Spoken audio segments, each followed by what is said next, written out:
5, 4, 3, 2, 1, 0.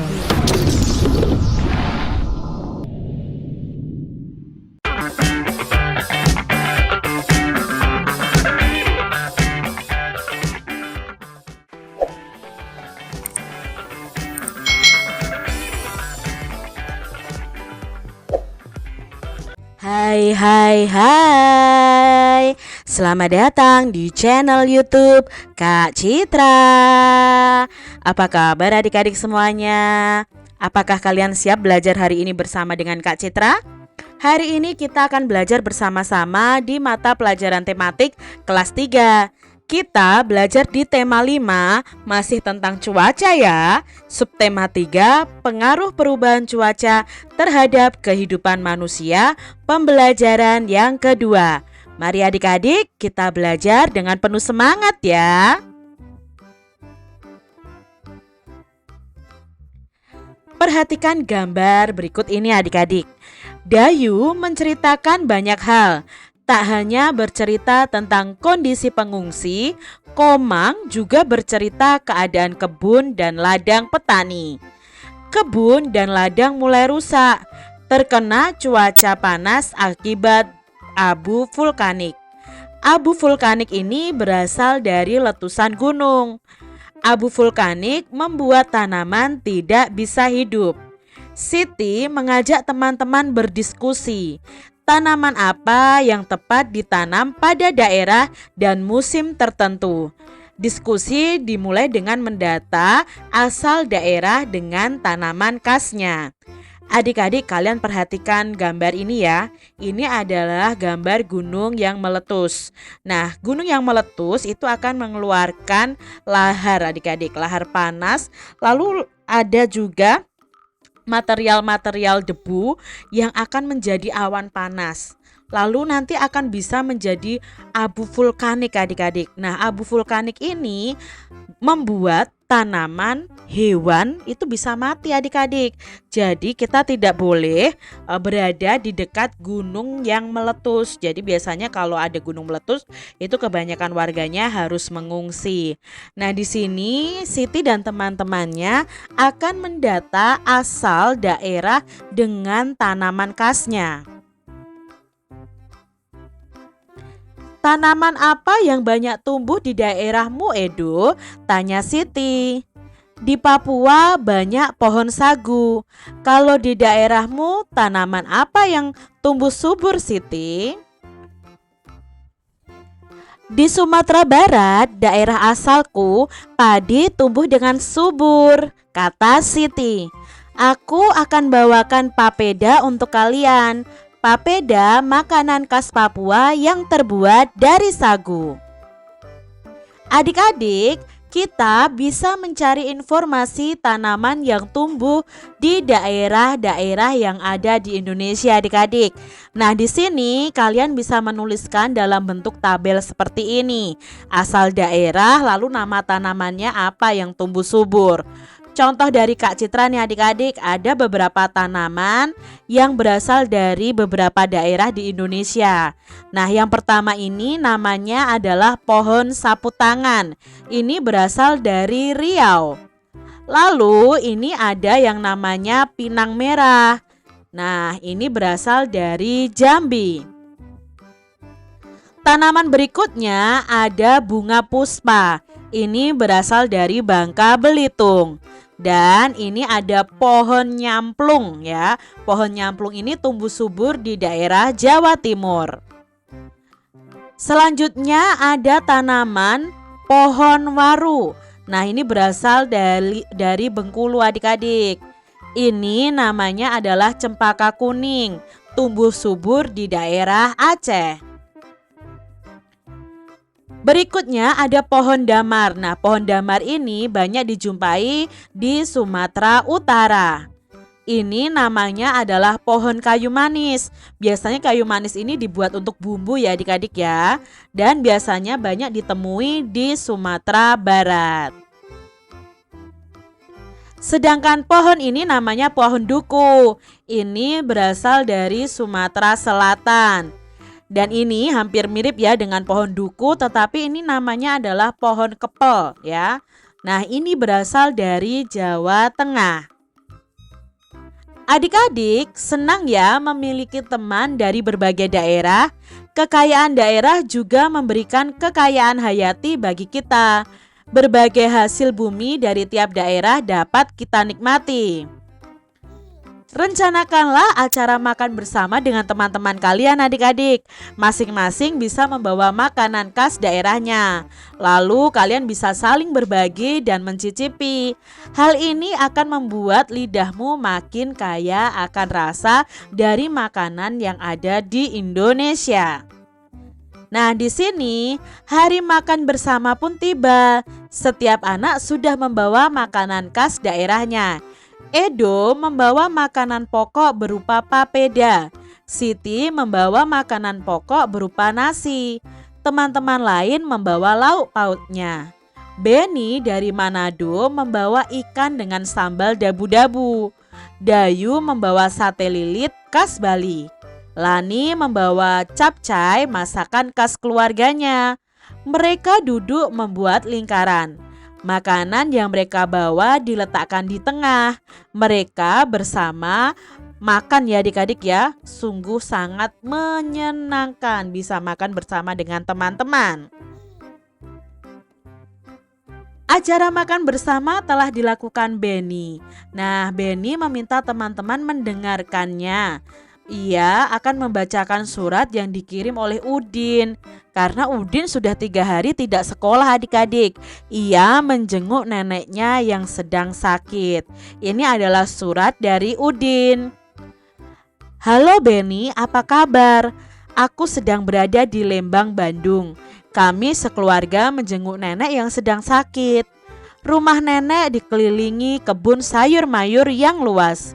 Beraneka jenis sayur ditanam warga di sana. Ada brokoli, tomat, cabai, dan sawi. Hanya saja beberapa hari ini hujan turun sangat lebat.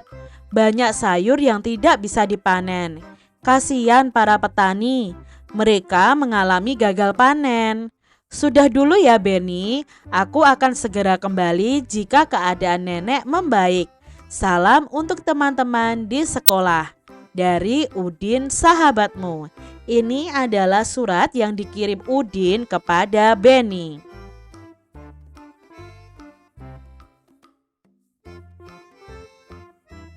Apa yang Udin ceritakan pada surat di atas adik-adik? Ya, Udin bercerita bahwa di daerah neneknya itu banyak petani yang gagal panen karena hujan. Hujan yang tak kunjung berhenti bukan? Nah, tahukah kamu dari mana sih asalnya hujan dan kemana perginya air hujan? Nah ini adik-adik, dari gambar ini coba kalian amati bagaimana sih kok bisa turun hujan, lalu kemana air hujan itu? Ayo kita cari tahu bersama-sama. Bagaimana hujan terjadi? Susunlah gambar sehingga menjadi urutan yang tepat. Di sini ada 3 gambar nih adik-adik. Yang pertama adalah gambar terjadinya hujan. Yang kedua ini adalah air yang terkena panas matahari lalu menguap dan menjadi awan. Nah yang ketiga ini awan berkumpul menjadi satu, itu berubah menjadi mendung. Nah menurut adik-adik kalau diurutkan peristiwa hujan itu yang mana dulu nih adik-adik? Gambar yang pertama, kedua atau ketiga?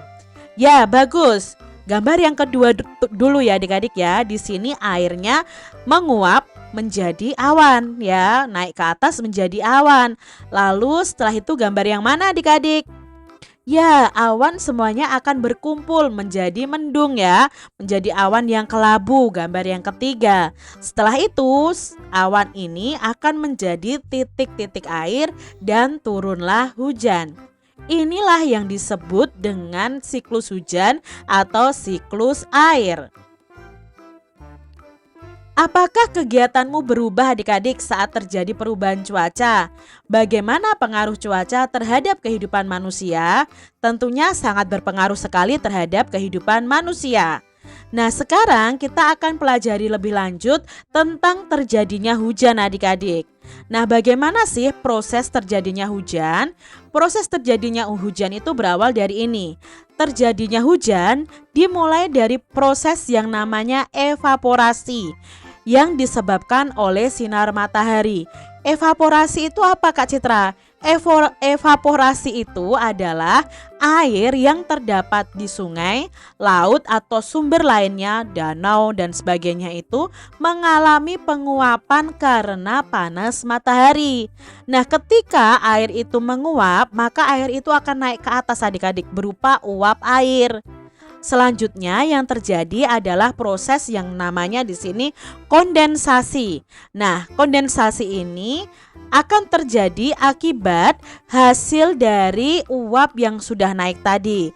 Uap air akan berubah menjadi embun. Suhu udara akan semakin meningkat dan membuat titik-titik embun itu semakin banyak dan memadat. Awan akan terbentuk adik-adik dari uap air tersebut. Dan angin akan membawa awan berisi butiran air menuju lokasi yang suhunya lebih rendah. Awan-awan tersebut akan terkumpul menjadi awan yang besar sehingga berwarna kelabu. Nah, itu artinya kan mendung ya adik-adik ya. Awan itu akan berubah menjadi titik-titik hujan yang turun ke bumi. Lalu air hujan ini akan kemana? Ya akan mengalir lagi ke sungai, ke danau, ke laut, menyerap ke dalam tanah lalu dipakai manusia. Nah, yang mengalir di sungai, mengalir di danau, mengalir ke laut akan mengalami proses evaporasi lagi, terkena sinar matahari lagi sehingga terjadi penguapan.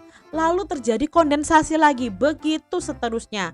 Maka bisa disimpulkan bahwa air itu tidak pernah habis karena mengalami siklus air yang melalui peristiwa hujan ini adik-adik. Jadi kesimpulannya yang lebih pendek ya adik-adik penjelasan Kak Citra. Nah, panas matahari itu membuat air laut, air danau menguap. Uap air akan terkumpul di udara dalam bentuk awan. Awan yang terbentuk menjadi semakin besar. Lalu butiran-butiran air akan jatuh dan terjadilah hujan. Itu tadi peristiwa terjadinya hujan. Nah, saat hujan biasanya angin bertiup kencang. Hewan ternak akan berlarian adik-adik. Bahkan ada hewan yang meloncat mencari tempat berlindung. Gerakan kelinci meloncat terlihat menggemaskan. Ayo kita tirukan gerakan kelinci meloncat adik-adik. Nah, pertama berdirilah tegak. Ayunkan kedua tangan kalian ke belakang. Lalu dorong ke depan dan bungkukkan tubuhmu sambil menekukkan lutut. Berikutnya meloncatlah ke depan dan mendaratnya dengan baik. Saat mendarat, posisi tubuh tegak dengan tangan direntangkan. Bertahanlah hingga hitungan 1, 2, dan 3. Setelah itu baru kalian berdiri dengan sempurna. Coba adik-adik praktekkan ya cara meloncat kelinci ini. Jadi bisa melatih otot-otot tubuh kalian supaya kuat adik-adik. Nah, demikian tadi adik-adik pembahasan kita di tema 5 subtema 3 pembelajaran yang kedua. Semoga video pembelajaran ini bermanfaat untuk adik-adik semuanya dan sampai jumpa lagi di video pembelajaran Kak Citra selanjutnya. Tuhan memberkati. Jangan lupa tekan tombol subscribe, lalu tekan loncengnya, tekan juga tombol like, lalu share ke media sosial kalian. Jangan lupa untuk ikuti media sosial Kak Citra. Terima kasih.